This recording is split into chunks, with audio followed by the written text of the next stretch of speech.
Hey everybody, HomeSliceHenry here, and the new season of Go Battle League Dual Destiny has been announced along with the full move updates. So today I'm going to be doing an extensive deep dive analysis of each move update and the implications for all three leagues. Now these move updates vary quite a bit, from a buff that turns Bibal into a potential massive meta core breaker, to an Elemental Fang buff, to a dual buff to Starmie. So without further ado, let's hop into it and let's explore the season of Dual Destiny.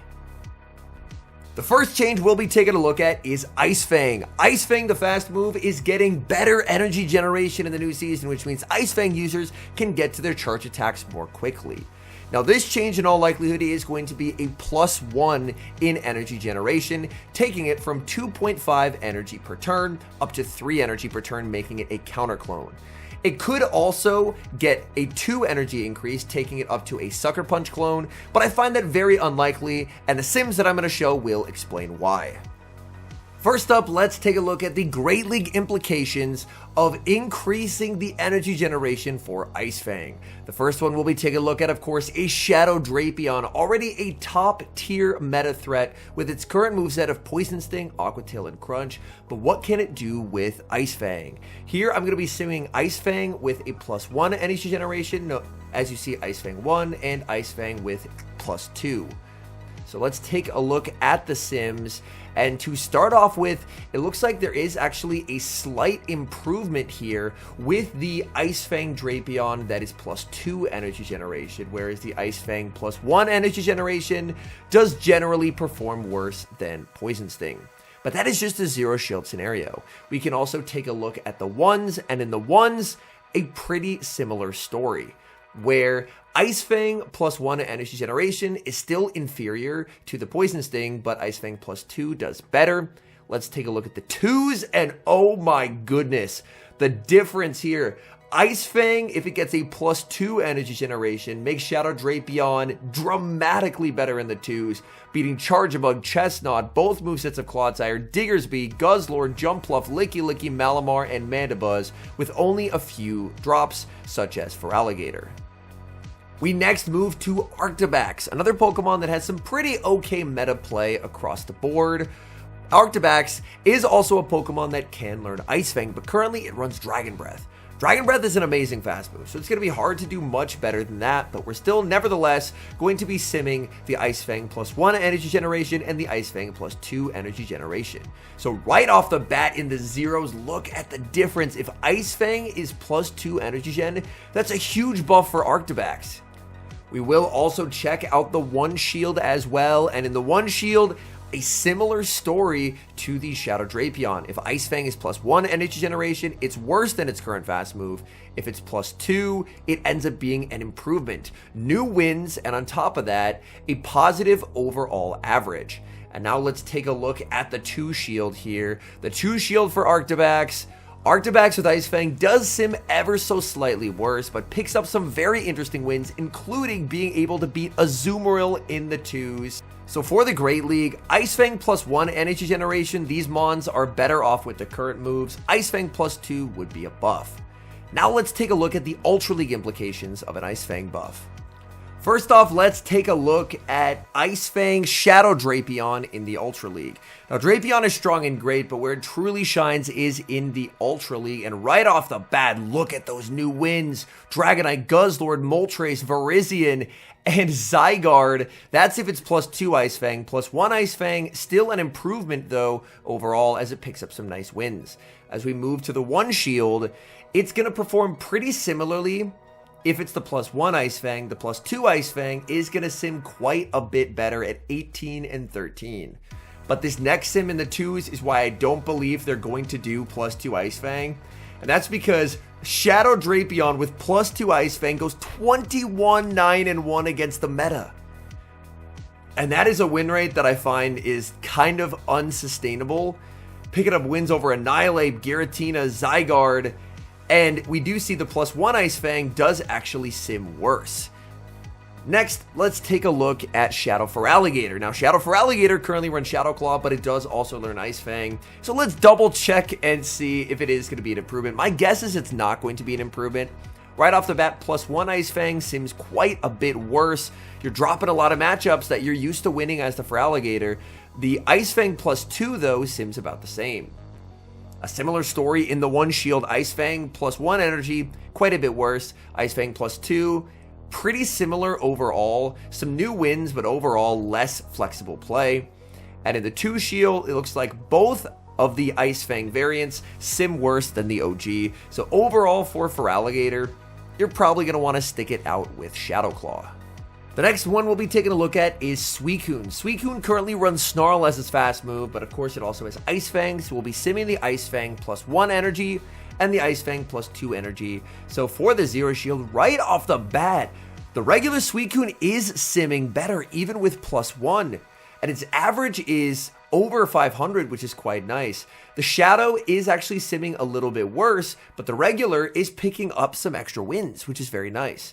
Let's take a look at the ones. Again, the regular Suicune with Ice Fang continuing to pick up some wins. There I had to make sure that I had the right Ice Fangs on there, but you're picking up new wins. You're tying Drapion, beating Moltres, Nidoqueen, beating Pangoro, while the Shadow, unfortunately, looks like just doesn't quite have the staying power to deliver the necessary damage. Let's check the 2s. And in the 2s again. So this just looks like the Ice Fang buff, even if it's only +1, is a strict upgrade for regular Suicune.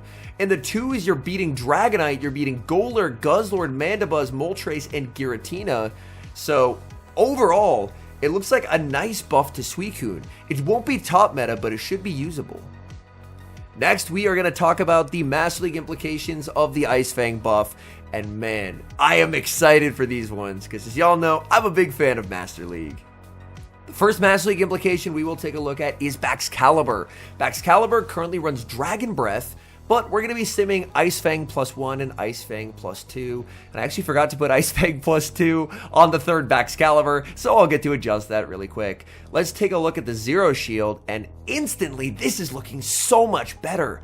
Ice has always been a very, very valuable typing in Masters. Wins over Enamorus, Groudon, Landorus, Bulu, Zarude, and Zygarde, and that's only if it's +1, which is the minimum. If it's the maximum, you also pick up Shadow Dragonite and Shadow Rhyperior. So, right off the bat, this looks like an amazing upgrade for Baxcalibur. Let's take a look at the 2s, and in the 2s, you have an even win rate if it's only +1 Ice Fang, and a positive win rate if it's +2 Ice Fang. Again, that Enamorus win's a very clutch one. You're beating Rhyperior even if it's only +1. Let's take a look at the 2s. And this just looks a bit much, to be honest. 19 and 9 in the 2s.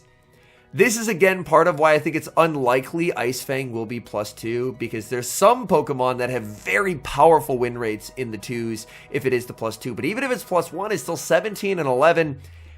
And it just picks up an insane amount of wins. So overall, looks like Baxcalibur stocks are on the rise. It could be usable anti-meta. Next, let's take a look at Zamazenta. Zamazenta currently runs Snarl, Close Combat, and Crunch. Let's take a look at Ice Fang +1 and +2. So in the 0s, a huge improvement. Even with just the worst upgrade they can give, Ice Fang +1, it's doubling its win rate. It's now beating both Dialgas, Dragonite, Enamorus, Landorus, Tapu Bulu, and Zygarde. So right off the bat, even if it's only the worst case scenario buff, that's a huge improvement for Zamazenta. In the 1s, Zamazenta is looking a bit worse, only 10 and 18 compared to the Ice Fang number 2. The Ice Fang with the +2 is positive, but the Ice Fang only +1 is a negative, but still improved from the regular version. And in the 2 Shield, again, more than doubling the wins, even if it's only a +1 on the Ice Fang, and if it's +2, it's very, very positive. So again, a pretty significant buff. It should take Zamazenta from not really being playable to serviceable anti-meta. And I do like seeing more Pokemon get these anti-meta roles. So overall, it looks like we're batting 1,000 here in the Master League, 2 for 2 on some pretty nice improvements. And the third we'll take a look at is Avalugg, not the Hisui Avalugg, the regular Avalugg. It already runs Ice Fang, so this will just be a strict upgrade. Let's take a look. In the 1s, you're picking up an additional win over Florges if it's +1. If it's +2, you're picking up a ton of wins, including Rhyperior, which is a very big win. So overall, already an improvement, which is very nice. Let's take a look at the ones, and look at the ones right there. It's already even as the regular Avalugg. You're now positive 16 and 12, picking up wins over Tapu Lele and Xerneas. And if it's Ice Fang +2, you're picking up Rhyperior and Rhyperior Shadow, which is very nice improvements. And the Mewtwo loss is just a simulation error. An improvement in a move will not cause a matchup to drop. And in the 2s, again, another reason why I don't think they can do +2 Ice Fang. 22 and 6 win rate is absurd. I'll settle for a +1, which is 17 and 11. But a 22 and 6 win rate is getting close to like a 70% meta win rate, which I don't think they're going to allow to happen, but would be a little bit funny. The next move update I'll be taking a look at is Thunder Fang. Thunder Fang, much like Ice Fang, is getting its energy generation increased. So Thunder Fang users will get to their charge moves faster. And it's the same math as with Ice Fang. +1 energy, an electric type clone of Counter. +2 energy, an electric type clone of Sucker Punch. But again, this is highly unlikely. The first thing we'll be taking a look at is the Great League implications of the Thunder Fang buff. And the first Pokemon we have to take a look at will be Shadow Steelix. Now, Shadow Steelix currently runs Dragon Tail as its fast move, but today we're going to be showcasing what it can do with Thunder Fang. Starting off with the Zero Shield, and right off the bat here, I do have the current Thunder Fang, and then Thunder Fang +1 and Thunder Fang +2. So Thunder Fang +1 doesn't change any wins in the Zeros, but Thunder Fang +2 is good enough to add some extra wins, including Jumpluff and Dugong. Now, of course, losing that Dragon coverage on the fast move, you are dropping Guzzlord. But let's now move to the ones. In the ones, as we take a look, things do get a little bit more complicated. The buff to Thunder Fang does mean that it outperforms the current Thunder Fang, but it's still not doing as great as Dragon Tail, whereas the +2 Thunder Fang does end up being a strict improvement overall, picking up some very, very nice wins, and also being a Thunder Fang user that can beat Clodsire. And now let's take a look at the 2s.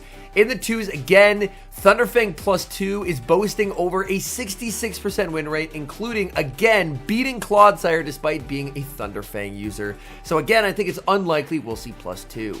The next one we'll take a look at is going to be Hippowdon. Hippowdon has access to Thunder Fang, Ice Fang, and Fire Fang, so I figured I may as well cover it all at once. Because, surprise, surprise, if Ice Fang and Thunder Fang are being buffed, Fire Fang is being buffed as well. So we'll start off with Thunder Fang. Thunder Fang, realistically, unfortunately, is going to be worse than Sand Attack if it's +1. If it does end up being +2, it still does end up feeling a little bit underwhelming as well. So overall, Hippowdon, in the 2s, it looks way better if it's +2 Thunder Fang, but if it's only +1 Thunder Fang, it's about the same. So overall, Hippowdon, unless it ends up going to +2, is probably just going to stay with Sand Attack. And now we can take a look at Ice Fang on Hippowdon as well. For Hippowdon, +1 stays about the same, just with a lot of different matchups there, picking up the flyers, sacrificing those mons where the ground fast move damage is valuable. A similar story in the 2s. The +2 Ice Fang ends up being very strong, the +1 about the same. And in the 2 shield here, we do see that, again, pretty similar if it's +1, and if it's +2, it's a lot better. So not a lot of impact for Hippowdon. And now finally, because I did just want to cover Hippowdon all at once, because it does have access to all of the elemental fangs, we now get to take a look at Fire Fang.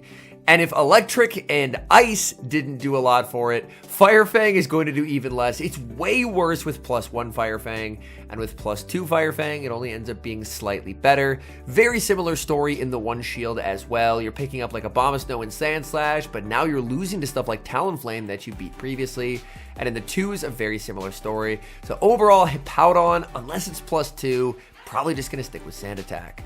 And now let's move to the Ultra League implications of the Thunder Fang buff, and that of course returns us to Steelix.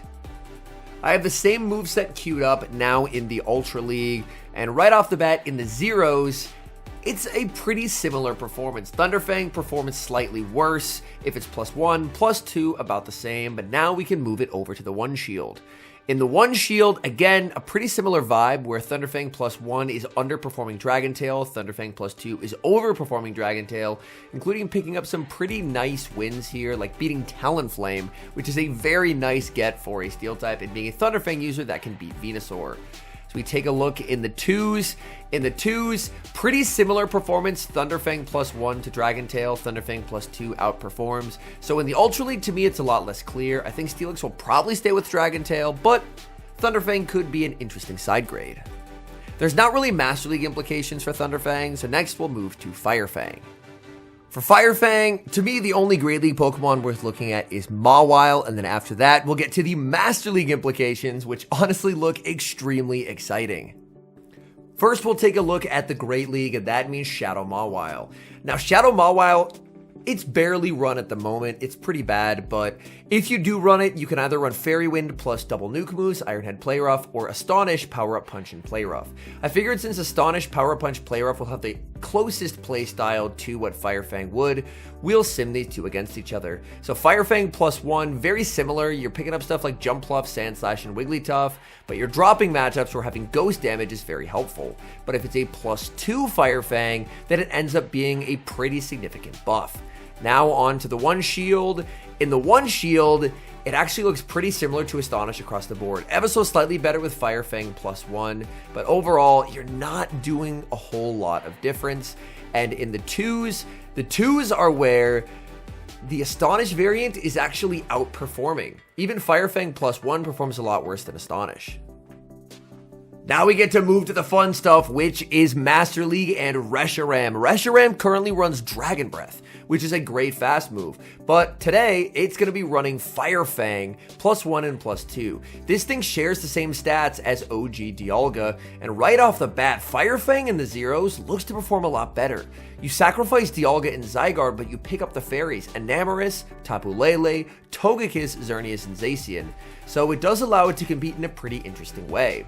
Now, Fir Fang +1 and Fir Fang +2 do actually have identical win rates here, 16 and 12, but the Fir Fang +2, the overall average is a little bit higher. So it is going to win slightly more convincingly due to the fact that it has better energy generation. In the twos, again, a nice improvement for Fir Fang +1. You're picking up a ton of fairy types, including Charm Primarina, despite having entirely resisted damage. You are dropping some dragons and Kyogre. Fir Fang +2 can still beat Kyogre, which is absolutely wild. But overall, it looks like a pretty nice adjustment for Reshiram, as in both the 0 and the 1 shield, it's winning quite a bit more. And let's take a look at the 2 shield. In the 2 shield, it looks like the win rate for Fir Fang +1 versus Dragon Breath is the same, just obviously very different wins, but Fir Fang +2 would continue to be a strict upgrade. Next, we move to Zacian. Zacian is already the Swiss Army knife in the Master League with so many movesets that can work. And now, potentially one more, as it has access to Fir Fang. Fir Fang +1 does have a better win rate in the zeros than if you are running Quick Attack, with picking up wins against Landorus, Tapu Bulu, and Zarude. Let's take a look at the ones. In the ones, again, a slight improvement there. Fir Fang, due to the fact that it's only single resisted, picking up a win over Giratina Origin as well, and picking up a 1 shield win versus Mewtwo. If Mewtwo throws a Side Strike before the back-to-back wild charges are reached, the Fir Fangs add up enough that you can actually win the one, something that Zacian could not previously do with Quick Attack. And now let's take a look at the twos. In the twos, it's a lot worse for Fir Fang, just due to the fact that it doesn't quite have the same pacing, but with Fir Fang +2, it does actually end up better. So overall, Fir Fang should prove to be a pretty interesting side grade for Zacian. I don't think it's going to be a must-use move by any means, but it does look pretty usable here. Obviously worse in the twos, but significantly better in zeros and ones. The next buff we'll be taking a look at is Thundershock, and your eyes do not deceive you, damage has been increased. It's now an electric-type clone of Poison Sting, and this means that they are trying to increase the electric presence in the meta, despite the fact that Mud Slappers are very common. Now, the number one beneficiary of this buff is, of course, Morpeko. Now, Morpeko, due to its form changing and Aura Wheel that changes types, it often doesn't sim the best, but you can definitely realize that giving a Pokemon as powerful as Morpeko a little bit of extra fast move pressure goes a long way. So we're now going to sim it here, and it picks up new zero shield wins, including versus Dugong, Licky Licky, and a tie versus Annihilate. So right off the bat, picking up some pretty solid wins. As we move to the one shield, you're actually beating Primeape now due to the extra Thundershock damage. And even though Thundershock doesn't do a lot of damage overall, these breakpoints can be very, very valuable. And in the 2 shield, picking up Cresselia, Licky Licky, and Dunsparce. I did deep dive into the Dunsparce sim. It looks like that sim is assuming that the first Aura Wheel is shielded. If the first Aura Wheel is no shielded, a mid-ranked Dunsparce can still lose to a barrage of Psychic Fangs, but a high-ranked Dunsparce should still, by the narrowest of margins, be able to win the 2s. Next, let's take a look at Unova Stunfisk. Unova Stunfisk, a Pokemon that's always had an anti-meta role. It's definitely more of a limited meta threat. But right off the bat, look at that. It's a Thundershock user that is beating Clodsire. That's a massive get.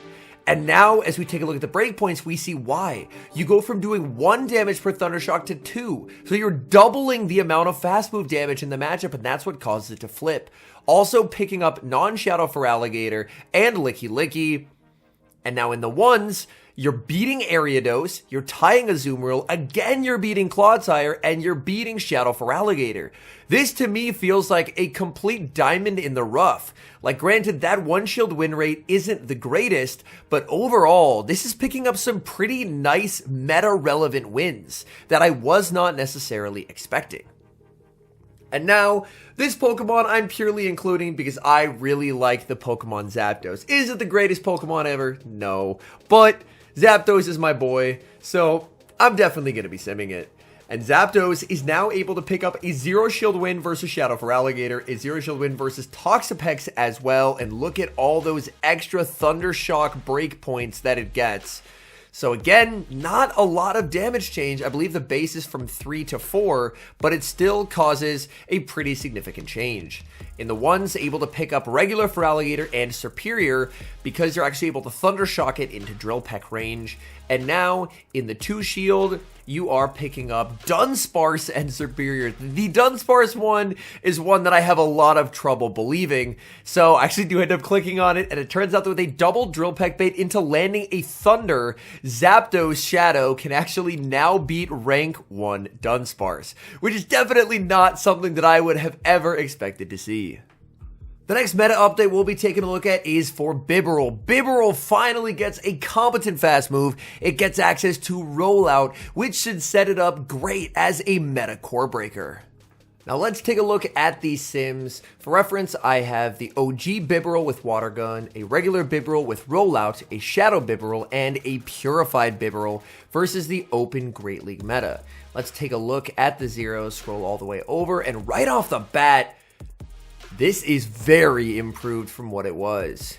The regular Bibarel picks up 4 wins, the Shadow picks up 8, and as you see here, there's quite a few ties picked up by the return Bibarel as well. But the return Bibarel, honestly looking amazing here, like it's picking up Ariados, Azumarill, Clodsire, a ton of very meta-relevant Pokemon. In the 2s, again, return Bibarel stands out as the best option, having a winning win rate here. And look at all these wins again: Ariados, Azumarill, Dugong, Dunsparce, Feraligatr, Talonflame. These are like some of the best meta Pokemon, all getting shredded by a Bibarel. And now finally, regular Bibarel and the Purified, both looking pretty decent. So to me, I think the Purified Bibarel looks the best. You are, as a water type, beating Charjabug in the 2s, again beating Clodsire, Dunsparce, Feraligatr, Mandibuzz, Alolan Sandslash. This thing looks like an incredibly cool core breaker to shake up the meta. The next update we'll be taking a look at is Starmie, which now gets access to Psywave and Surf. So a double buff to Starmie, which previously didn't have a great same type attack bonus fast move and did not have a bait move, and now it gets access to both. Issues do still remain, however, as it's a pretty glassy Pokemon, but we should see a substantial improvement for Starmie across the board. And I've got everything queued up in PvPoke, so instead of Unobtainable Legacy Quick Attack, Power Gem, and Ice Beam, it now has Psywave, Surf, and Power Gem. So let's take a look here. Right off the bat in the Open Great League, a huge improvement for Starmie, going from 4-31 irredeemable trash to 15-20. So still not above a 50% win rate, but still dramatically improved in both the zeros and the ones. In the ones, it used to have 2 meta wins, now it has 16. So it goes from unplayable to a genuinely playable anti-meta Pokemon. And it's beating a lot of very useful stuff, beating Clodsire, Quagsire, like there's a lot of very meta Pokemon there. And in the 2s, the win rate does drop, but it goes from 0 wins previously up to 13. I do want to check the Ultra League as well. I'm expecting it's going to do worse in the Ultra League, but I feel like it is worth double checking just because this is a Pokemon getting a pretty major buff. So I'm going to switch to Ultra League and I am going to set it so it is maximum stat product from the opponents. And in the Ultra League, goes from 2 wins to 9, so an improvement, but still not a playable Pokemon. In the 1 Shield, from 2 wins to 10, so again improved, but still not enough to move the needle. And in the 2s, again 10 wins. So in the Great League, it looks like playable anti-meta, but as far as the Ultra League goes, does not look like it will be worth the investment. The next buff we'll be taking a look at is GLcore, which now gets access to Sand Attack. Now, Sand Attack does have identical stats as its current fast move Fury Cutter, so it might beg the question, why give it Sand Attack? And the difference is, since GLcore has the ground subtyping, it gets same type attack bonus with Sand Attack, which will give it more damage neutrally than when it is using Fury Cutter. So overall, this should be an improvement. I'm starting out in the Ultra League, as that's typically where GLcore is played, but I will also be simming the Great League as well. So in the Ultra League, it looks like Fury Cutter does actually have a slight edge in the zeros, but it looks like that the regular GLcore is still above a 50% win rate, picking up Giratina, Altered, and Skeledirge, but dropping Greninja and Guzzlord where Fury Cutter is super effective. Now the Shadow is a bit more polarizing, dropping more matchups in the zeros due to its frailty. In the ones, it looks like Sand Attack on the regular is an improvement, picking up wins over Cobalion, which is a very nice get, and Tentacruel, which is a massive get, only dropping Malamar. And for the Shadow, it picks up some of those same wins, but some new losses do arise, again due to the frailty. And now as we take a look at the 2s, again, it looks like the regular GLcore is emerging as a favorite here. Again, beating Cobalion and Tentacruel while not getting a lot of extra losses, whereas the Shadow ends up dropping quite a few matchups. And now we can switch over to the Open Great League, but overall it looks like as far as the Ultra League goes, regular GLcore with Sand Attack is going to be an improvement, which is very, very nice to see. So now we'll switch to Great League, and again, we will switch to maximum stat product. I like simming against rank 1s, so that way we get an idea of what it will do. And now the regular and the Shadow both outperforming the regular with Fury Cutter. Sand Attack allows you to pick up Clodsire, and with the Shadow you pick up Diggersby as well, but you do end up dropping a couple more matchups. In the 1 Shield, you have the highest win rate with the regular, picking up Carbink, Clodsire, Shadow Drapion, and Primeape, only dropping a tie to Chestnut and a loss to Guzzlord. So overall, this is looking very solid. In the 2s, that's when things do get a bit worse.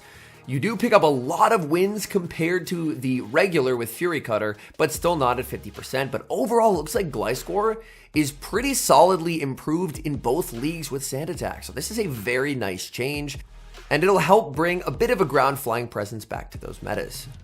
The next buff we'll be taking a look at is Dragalge, which now gets access to Focus Blast. This gives Dragalge something it wants, which is coverage against steel types that it previously struggled against, but the biggest issue is that this is really expensive coverage. Focus Blast takes forever to get to, so in shielded scenarios, unless you're very good at successfully baiting or landing the Focus Blast through shields, then this buff is not going to do a lot. And now we get to Sim Dragalge, and right off the bat, it does look quite a bit worse in the zeros, picking up Cobalion, Mandibuzz, and Registeel, but dropping a lot of matchups, including for Alligator. Let's take a look at the ones. The ones, it sims incrementally better, but the thing to keep in mind is that's assuming a perfectly successful Aqua Tail bait into landing the Focus Blast.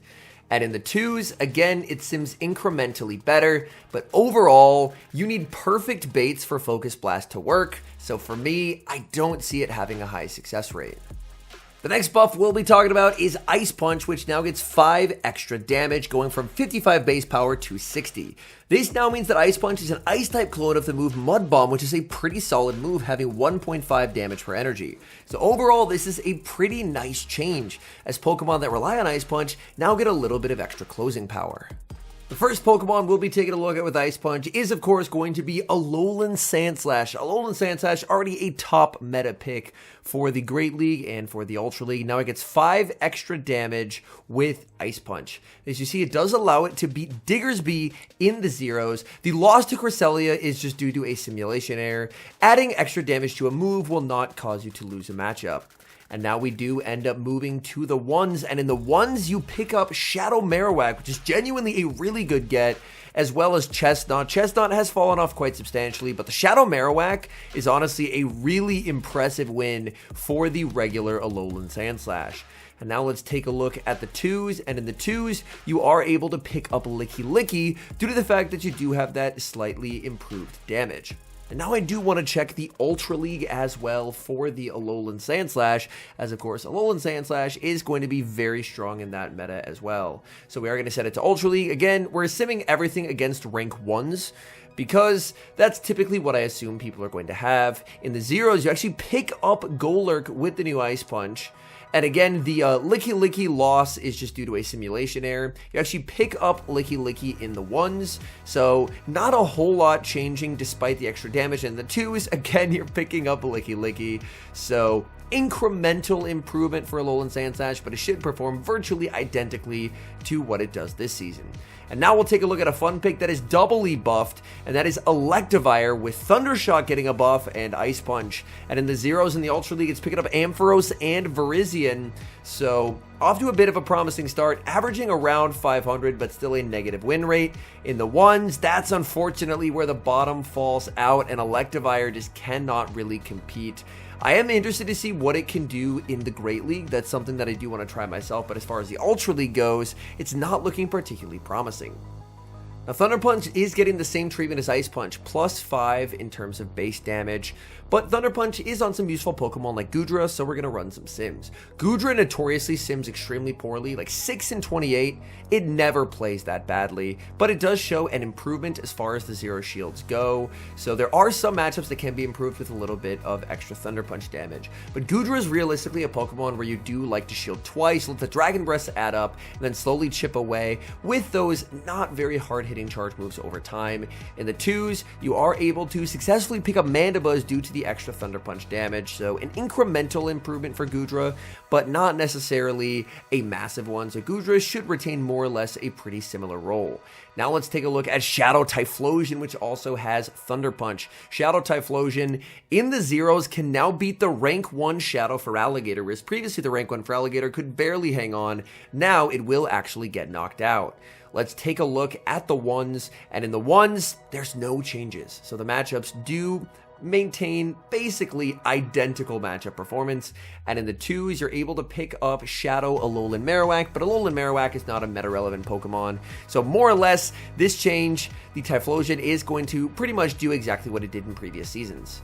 Now we can take a look at the Ultra League. In the Ultra League, it's going to be more of the same, where in the zeros, there's not really much of a difference, and there I actually did scroll up to make sure that I was using the updated Thunder Punch. In the ones, you're able to beat Shadow for Alligator. Previously, the Shadow for Alligator could barely survive, now it cannot. And in the 2s, you're able to beat a regular for Alligator, so incremental improvements for the Shadow Typhlosion, but again, it should have very similar performance to last season, just with a little bit of extra closing power. And finally, Fire Punch. Niantic really liking elemental moves in this update, getting 5 extra damage, and Diggersby has access to Fire Punch.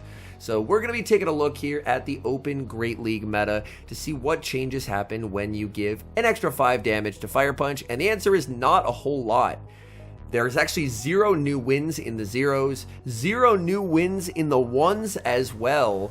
So overall, it'll be incrementally better, but it's not really getting any new wins across the board. So overall, Diggersby, again, an update that doesn't do a ton for it. Next, a big update. Bulldo goes from 80 damage to 45. The energy is reduced, and it gets a chance to debuff the opponent's defense.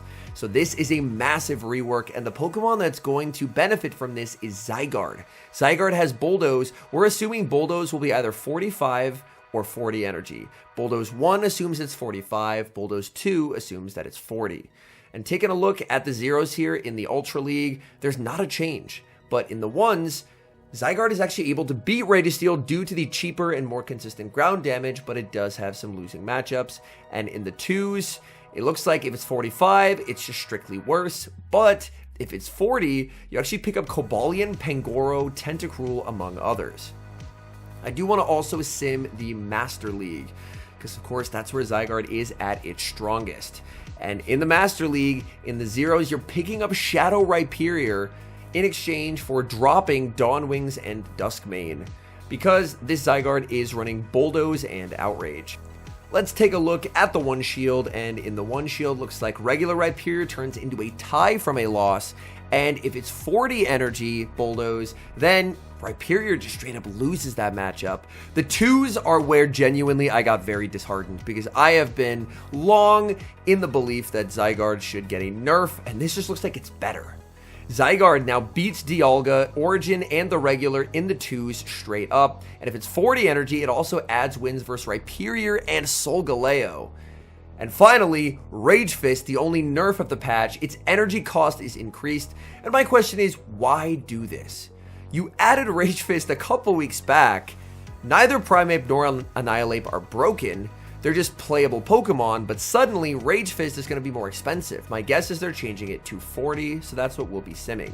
There's no differences for Primeape in the zeros. In the zeros, 99% of the time, it's just firing off close combats. For Annihilape, Annihilape actually ends up losing a win versus Chestnut, as well as it does end up losing versus Charjabug as well, due to the fact that its pacing is getting worse. And Annihilape already doesn't have great pacing to begin with. But the unfortunate thing is, so far, this doesn't look too bad. You're saying, you know what, a loss or two here and there, but let's look at the ones, and here is where just catastrophe strikes. Primeape losing Drifblim, Ariados, Machamp, opposing Primeape, which obviously you won't have to see because all Primeapes will be nerfed, and Talonflame, and look at the Annihilape. Oh my goodness, matchups galore lost. That is so unfortunate.